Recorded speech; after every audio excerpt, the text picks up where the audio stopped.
Hello, everyone. Welcome back. Today, I have Kristen joining me, who is an Outschool teacher, and we are going to chat all about her Outschool teaching journey, as well as how she was successfully able to transition from classroom teaching to online teaching full time. Okay, so first, if you could please introduce yourself, share with us a little bit about your experience being a classroom teacher as well as an online teacher.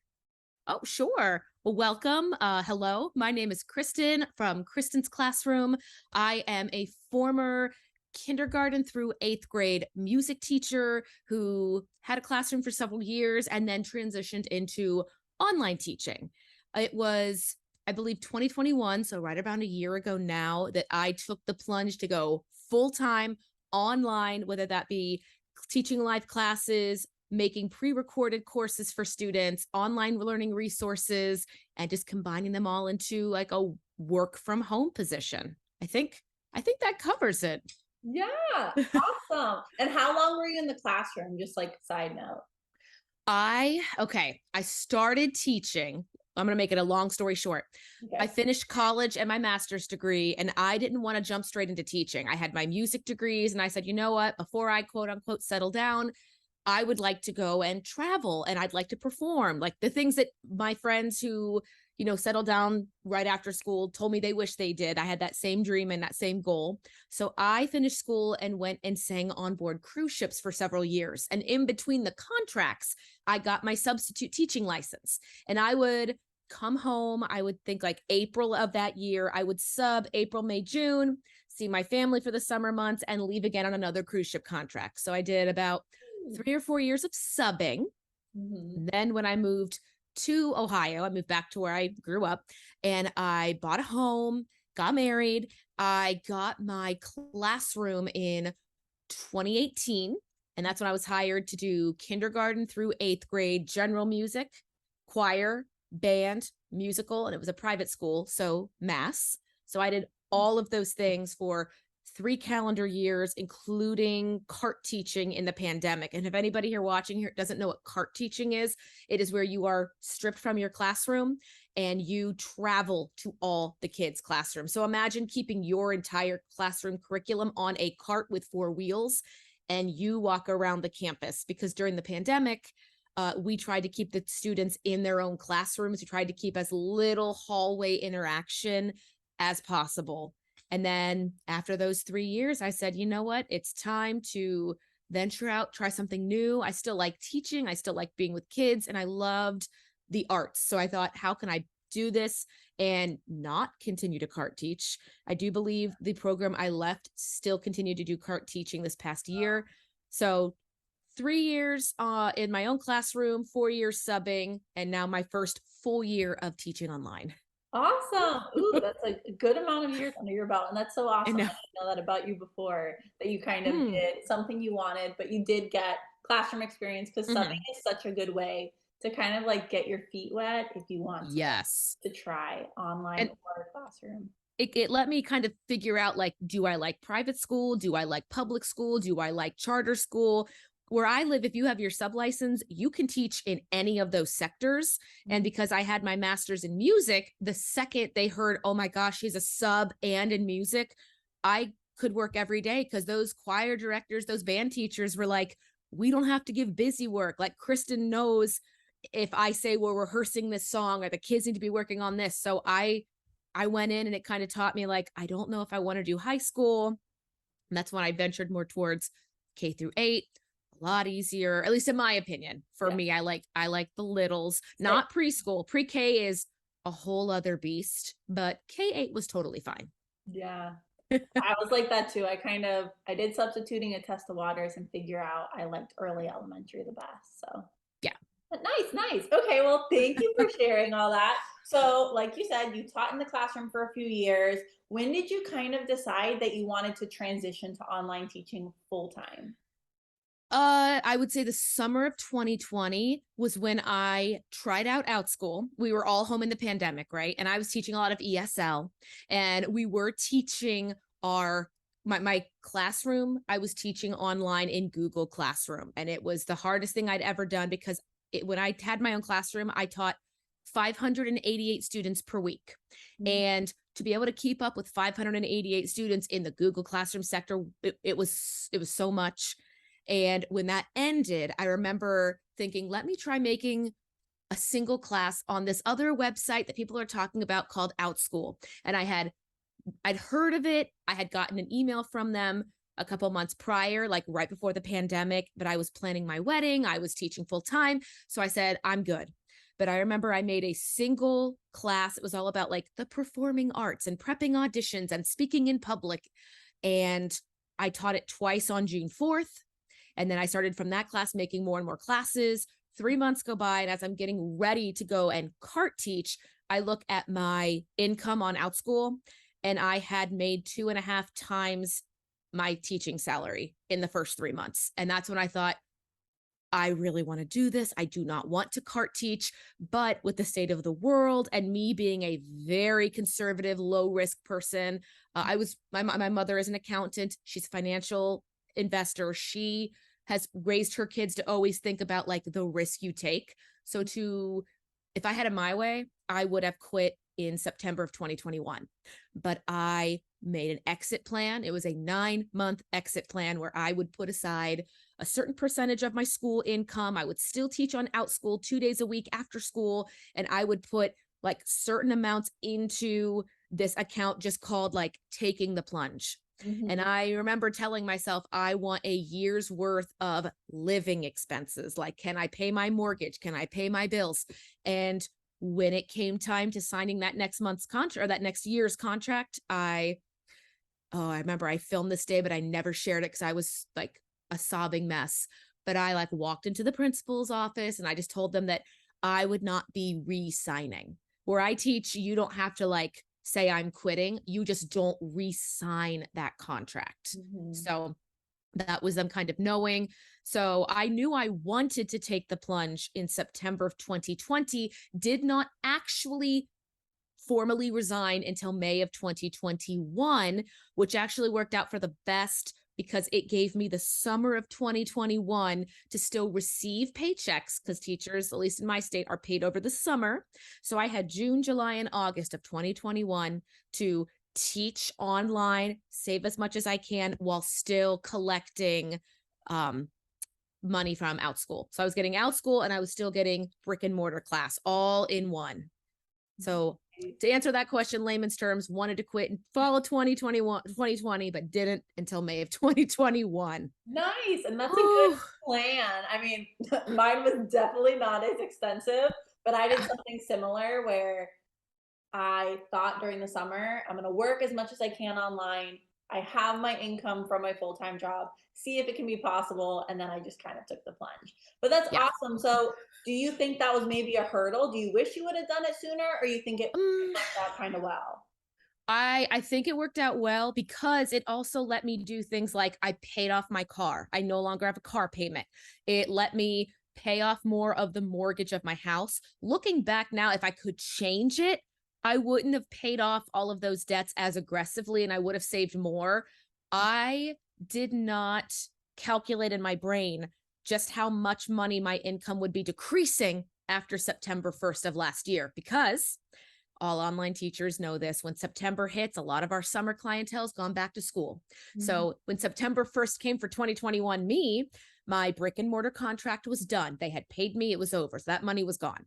And the number of kids that I was now teaching had also decreased. So if I could go back, and if anyone is considering this, my number one tip would honestly be make a bare bones budget, know how much you need to have. I know that sounds like, such a great piece of advice, but don't hastily pay things off thinking, look at all this money I'm making.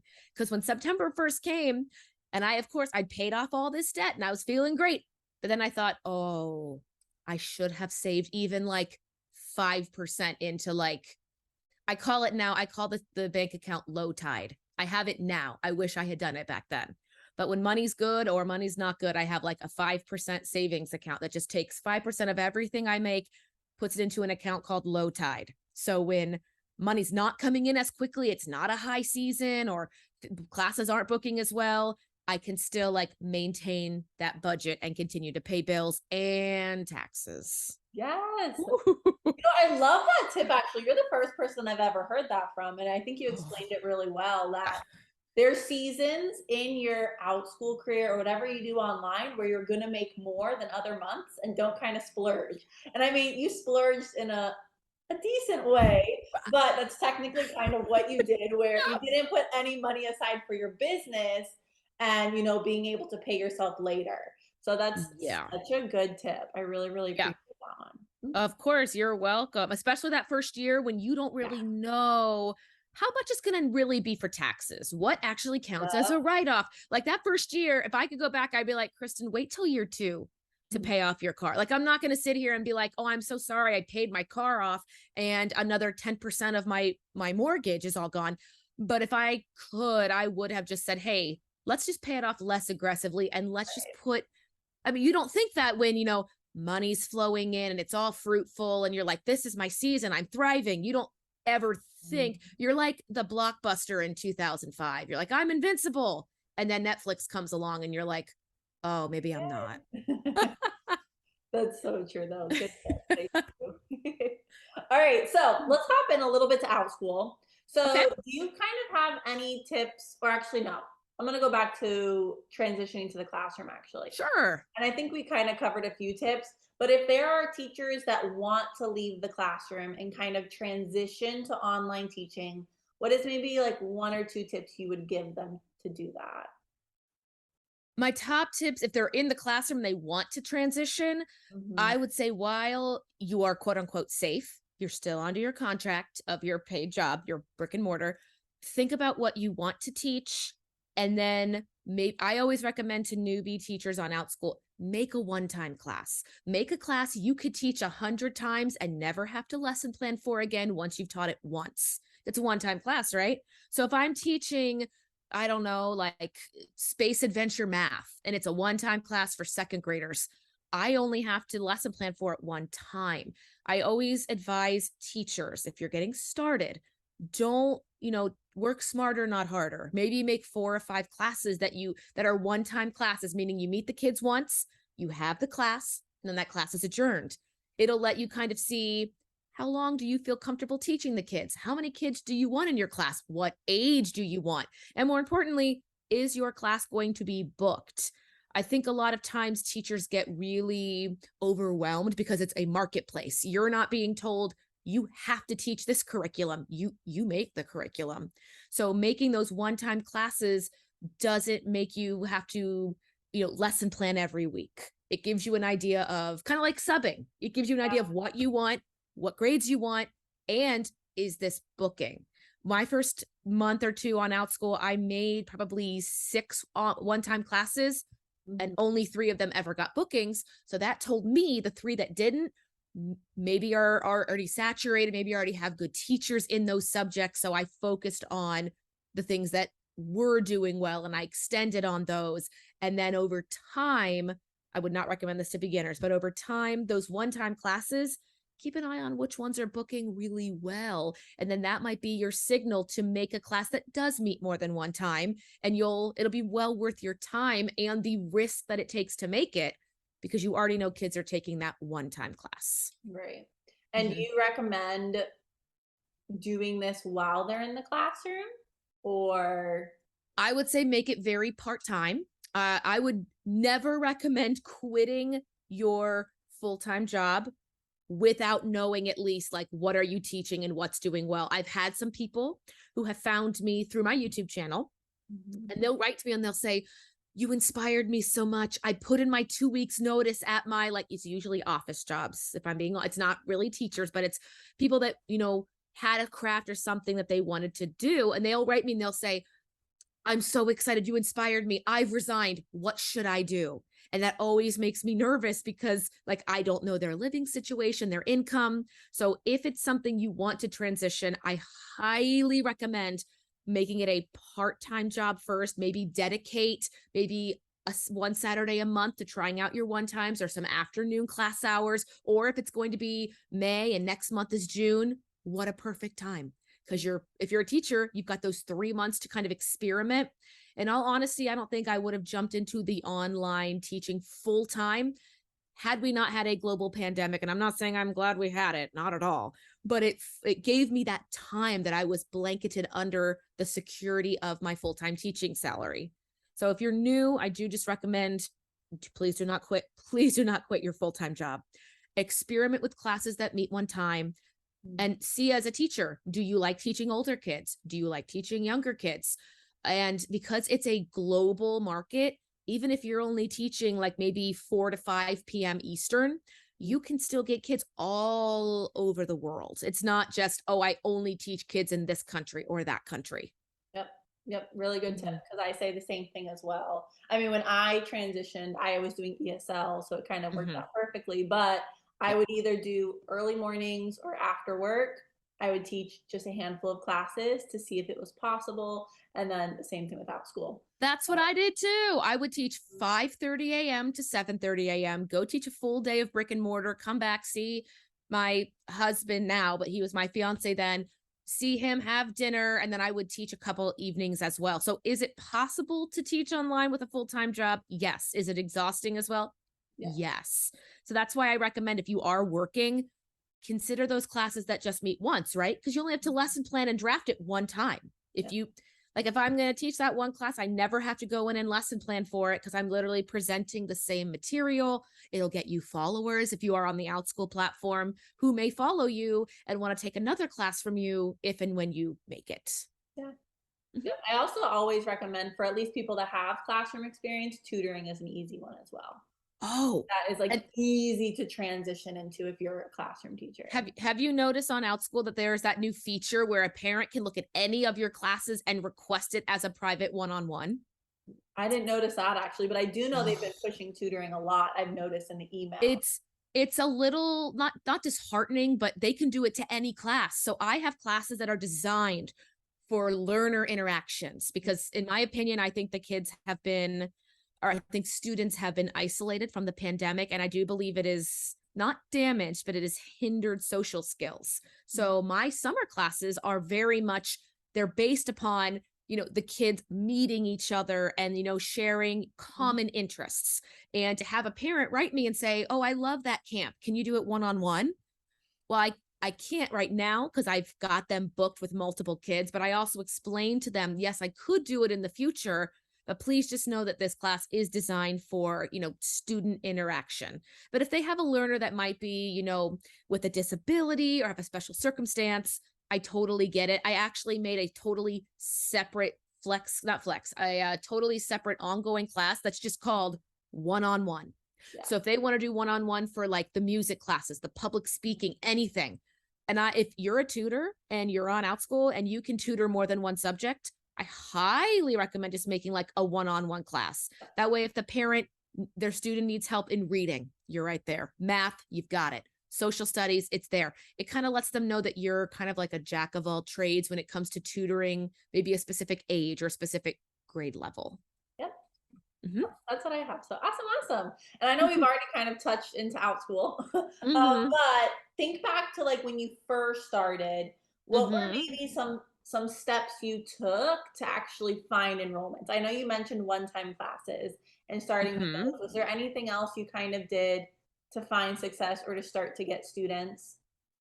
I would I would have a not a carbon copy, but I would have like a good scripted outro that I would always put when the class finishes. If anybody here is new to Outschool, when your class is done, you can still communicate with the learners.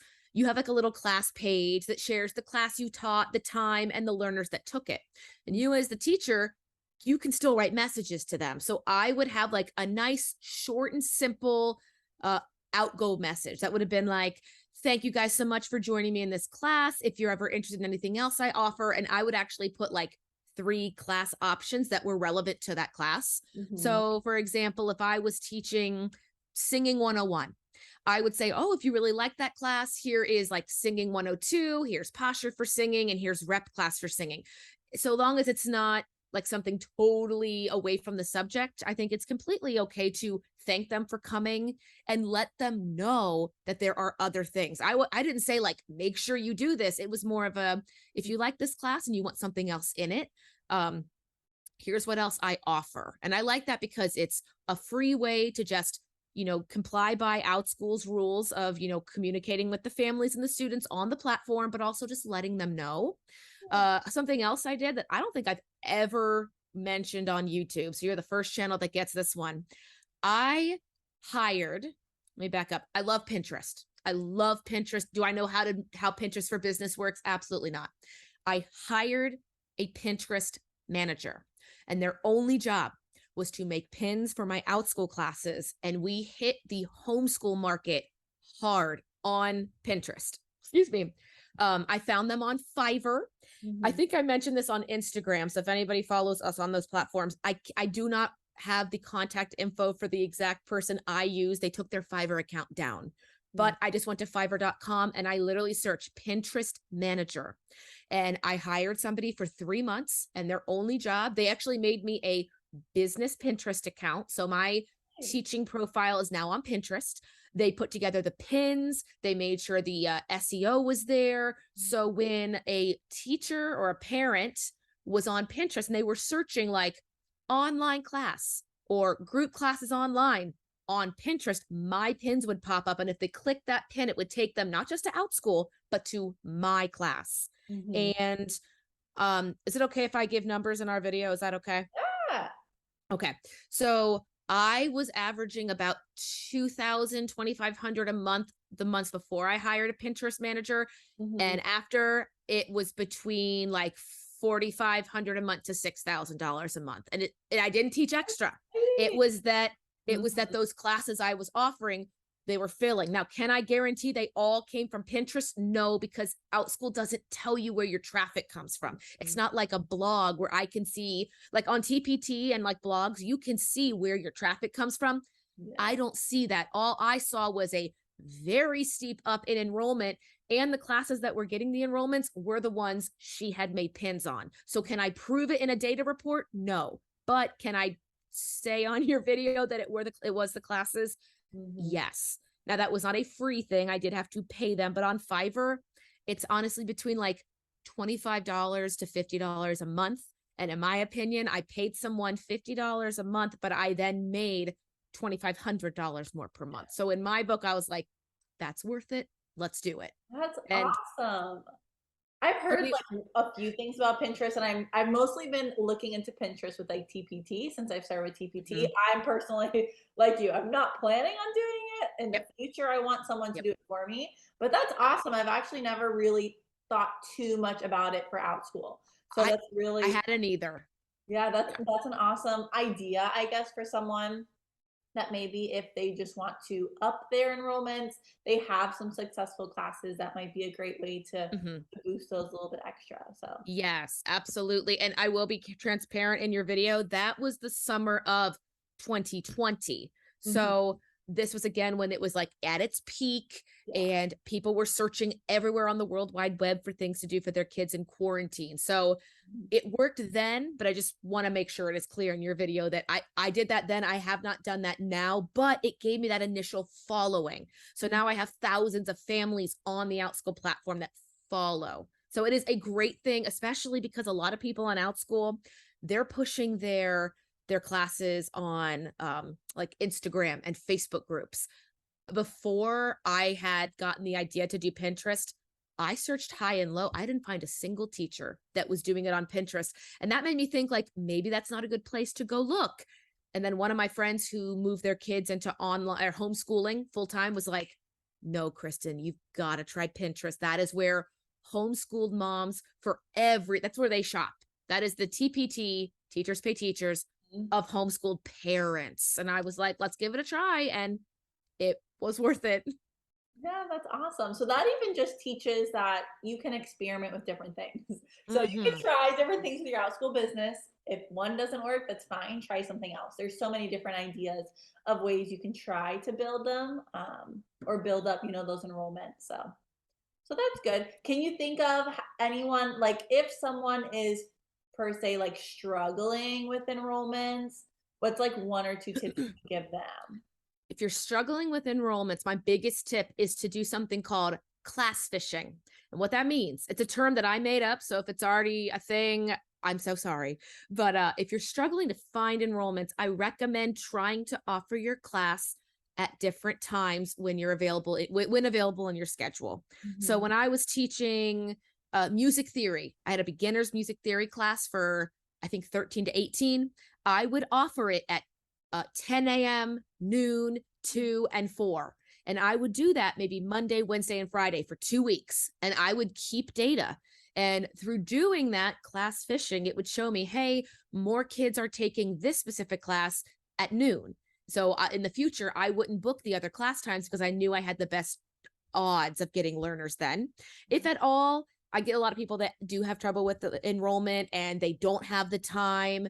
So I recommend trying to give up like a couple Saturdays or Saturday evenings, times when like the already existing and established teachers are probably not teaching. Why not try to go and put a class there? The other thing I recommend is if you're teaching, I don't know, second grade math, go on Outschool as a parent and see, are there any holes in the schedule? If no one is teaching second grade math at 5 o'clock on Tuesday and you can, absolutely teach class at 5 o'clock on Tuesday because you don't have competition at that time. It's all trial and error. And I think, and I'm probably a part of this problem, uh, people that go to social media for inspiration, they're only seeing like, oh, my class booked, or I paid this off. Look at my money. Look at my income report. They don't see the, oh, this is the seventh time I've tried to book this class, or, I had to try to find a time that kids were taking it.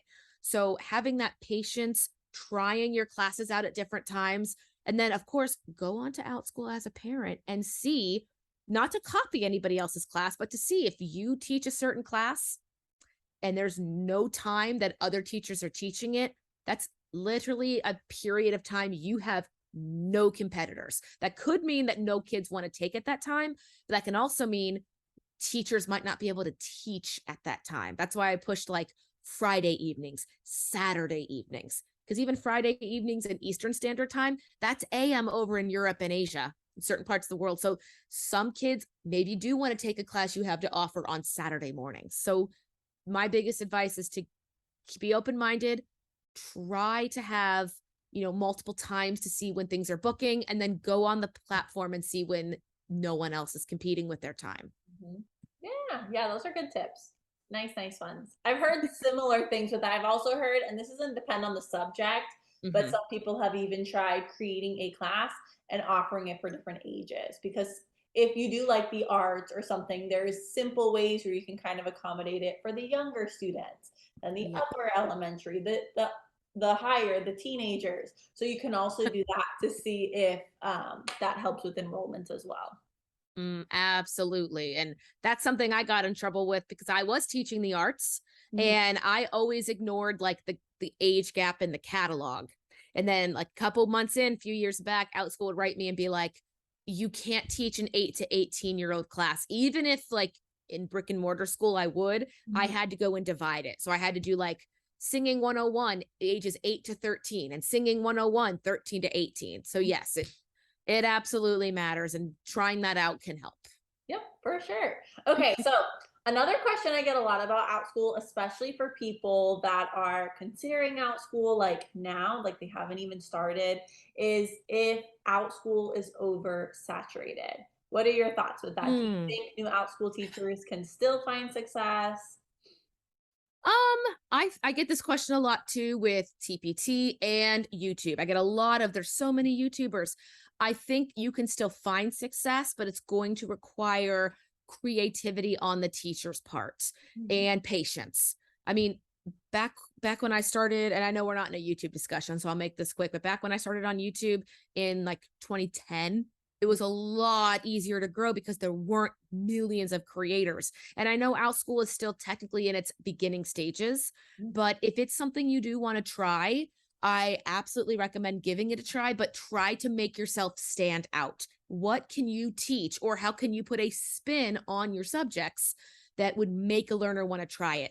I have an algebra teacher on the platform that I helped get hired, Mhm. and no one was taking their algebra classes. And then they would go and look at like popular Pixar movies, and they would have the kids do their like algebra equations, and they had to do as many as they could while like 2 or 3 Encanto songs played. So they put a spin on the subject. Yeah. So the kids would have something that they recognized, they thought was fun.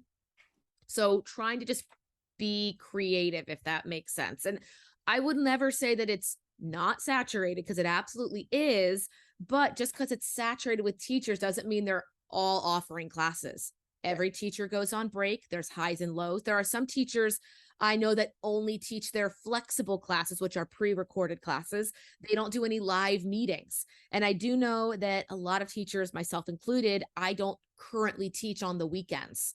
Mm. So if you are just getting a start, how can you make your classes stand out? And if I'm allowed to plug something, I do have a free guide for Outschool teachers. I think I called it like my Outschool course creation guide, and it helps them figure out, what do you like teaching?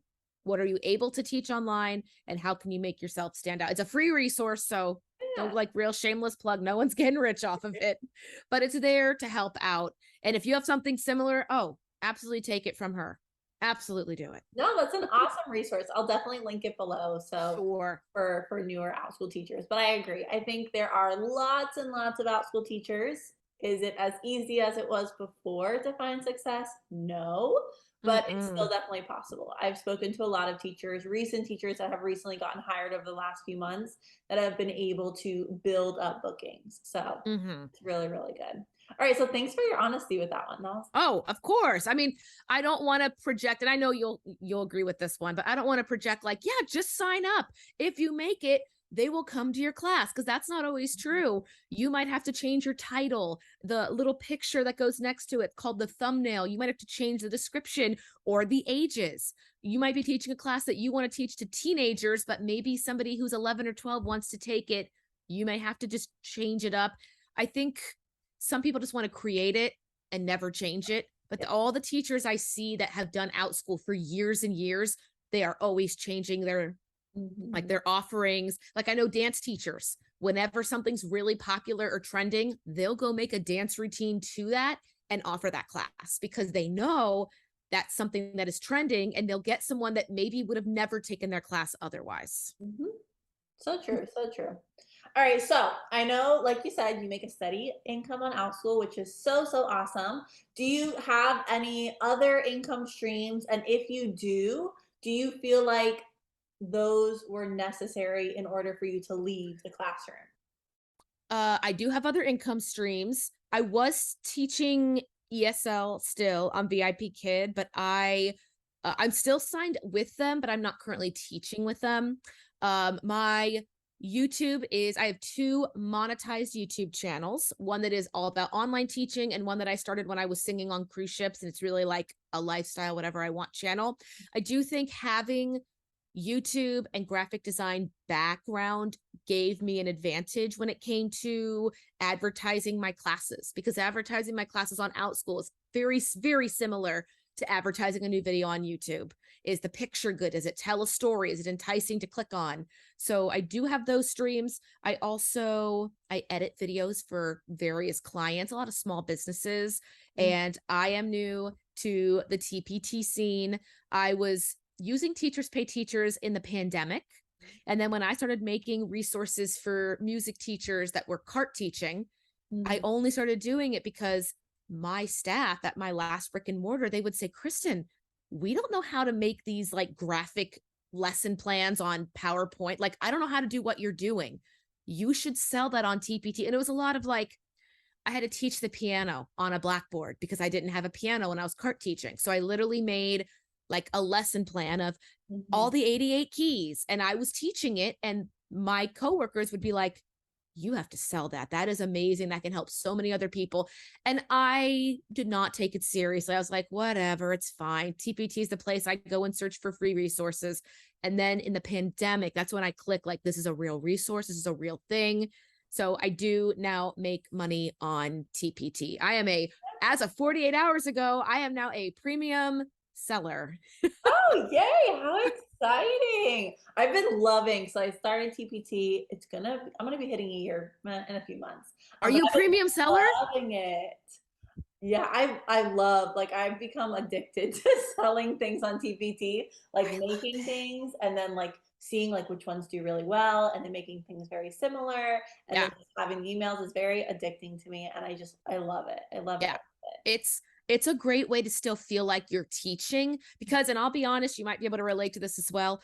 Teaching full-time online requires a lot of hours certain times of the year. When it's the low season and you've got to offer more classes, that means you're on, right? You're on the camera, you're talking to the kids, you're being engaging.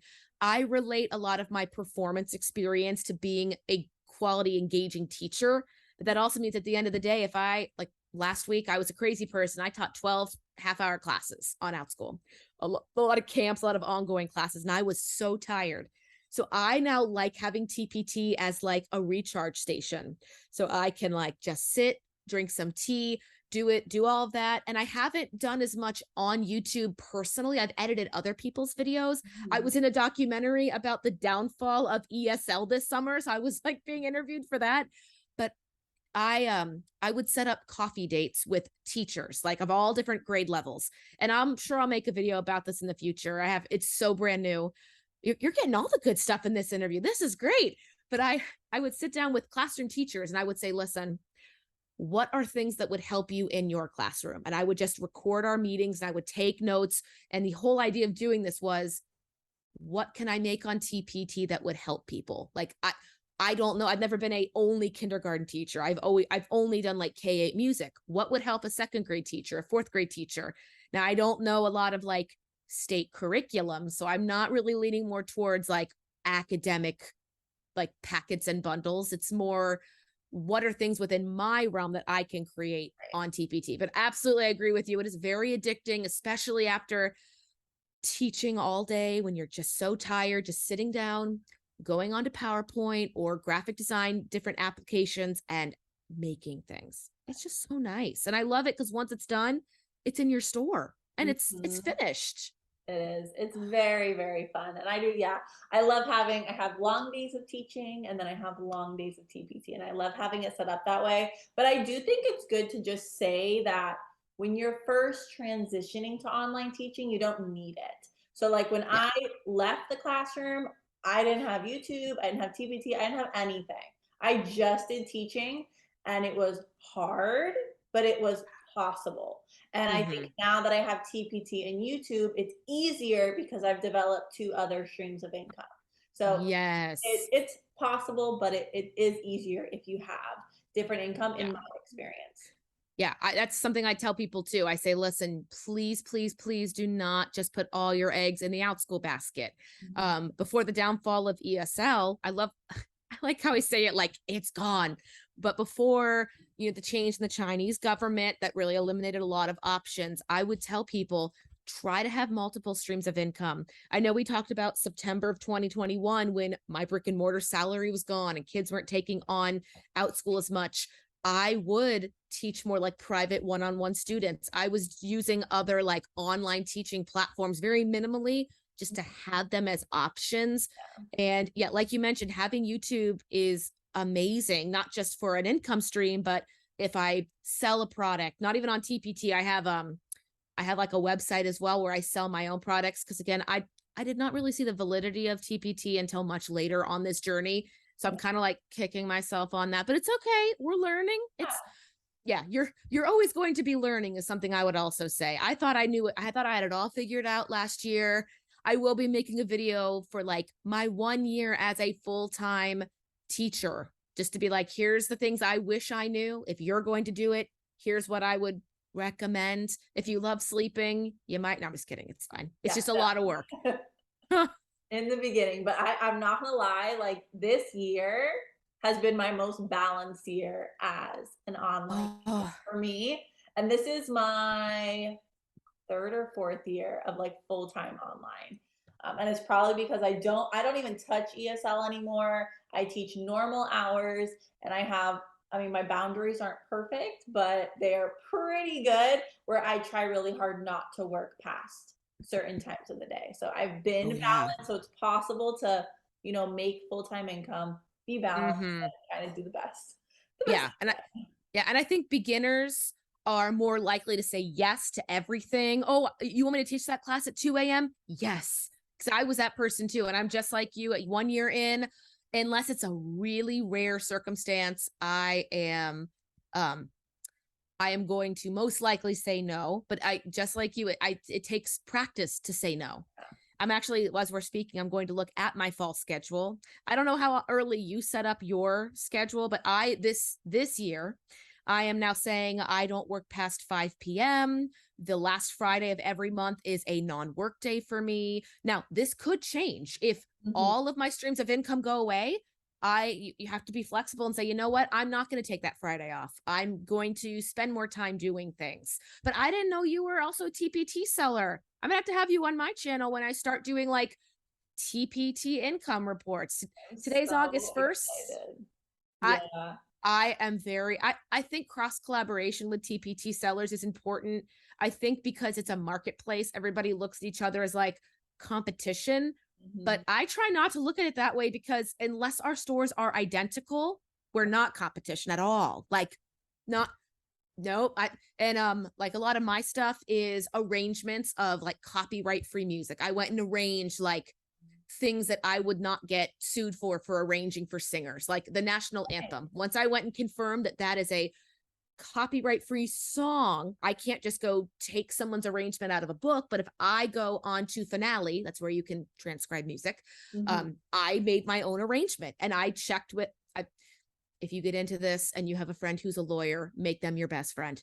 I went and made sure, like, yes, I can post this. This is my arrangement. So, unless our stores are absolutely identical, I don't think that there is like a need to think of it as competition. That's Okay. why I try on my channel to like I feature other YouTubers on my YouTube channel because at the end of the day, people watching me, they might need something I don't offer. I've done a lot of collaborations with Teacher Tim, with Online Teacher Dude, because if people are looking for ESL options, I like you, I don't do that as much, but he does. And if that's what they need to feed their family and pay their bills, go over there. Yeah, and I mean, not to like go onto a whole another tangent, but Mm, it's also people connect with other people. So someone might relate to you more a little bit than me, and that's completely okay because we yep. can't help everybody. So Yes. everyone gets a little bit, and you kind of cheer everybody on, and you know. Yes. You also never know who's watching your classes, like the learners' parents. I will every once in a while, like I'll get someone that'll find me. I got a speaking engagement because I was teaching a public speaking class on Outschool because in my opinion, I was like, these kids have to learn this somewhere. They've been in quarantine. Like I have a personal concern with the kids graduating high school and college right now. They might have the skills on paper, those test results, but if they don't interview well, how are you going to get that job? So my like background in public speaking and the performing arts, I was doing a lot of Outschool classes, a lot of like private coaching with kids that wanted to speak. And I had a parent that was literally like, my daughter took your class a year ago, and I need someone to come and MC this online conference about speaking in the workplace. Oh, And I how was like, cool. excuse me. I'm not saying like do Outschool to get side gigs, but you really never know like Mhm. who's showing up. So even if you make a class and one kid shows up, you teach that one kid like they're the pride and joy. You are so excited. I get a lot of parent messages on Outschool that thank me. Kristen, thank you so much for teaching that class, even though my learner was the only one. They appreciated, they talked about it all day. They felt so special that you stayed with them. So again, I know we talked about this, but some teachers get really discouraged. Oh, only one kid took my class. And I'm like, why are you sad? That is one kid that could talk to another kid that could leave you overview. Like, girl, you better gear up. You have to go. I try to like be the cheerleader because you really you never know who's watching. You never know what that one learner might turn into. Oh, And those one learner, I was actually just talking about this on IG stories on Friday because mm, I've had like, I think last week, two of my ongoing classes have only had one kid, which is, I mean, for me, I get a summer slowdown since some of my academic, I have a lot more academic classes. So that was why, but it was nice because on Friday I got two like amazing, amazing reviews. So it was just a good mm, reminder for me that whether I'm teaching those one classes to one student or you have a full group, every single student is important. And that's such a good oh thing to yeah, remember when you're first starting with Outschool is to, keep in mind every single student, you want to give them the best. And I yeah. think this is like a great way not to like cut us off because I'm loving our conversation, but to kind of segue to the end, because I'm sure we could chat forever about Outschool and online teaching and all that fun stuff. But if you had to just conclude with like your top three tips for Outschool teachers or online teachers or those that want to transition to online teaching, I'll let you kind of pick any of them. What would be your top three tips? My top three tips. Mhm. Um, Number one, make wherever you're teaching your workspace. And by that I mean if you're teaching on a laptop, have chargers. If anything needs a charger, please, please, please have it. I would also recommend, like we talked about, keeping open-minded with the classes you're offering and the times, and know your boundaries, which is going to be tough. But in the beginning, you might want to say yes to everything and build up that clientele. But at the end of the day, if you're wearing yourself out, you're not going to show up for the kids that paid for your classes. So knowing your burnout signs, taking time off, um, experimenting with your classes, keeping open-minded, having multiple streams of income. I'm like just throwing all the big ones out here. Oh, they're good ones though. They are really good. And I Yeah. feel like you shared so much value in this video. So thank you so much. It was so fun Oh, to you're welcome. Thank you again, Kristen, for sharing all that valuable information, tips, and resources with us. If you want to connect with her, I will leave her socials down below, as well as that free resource she mentioned. Thank you again for watching, and I'll see you in a future interview.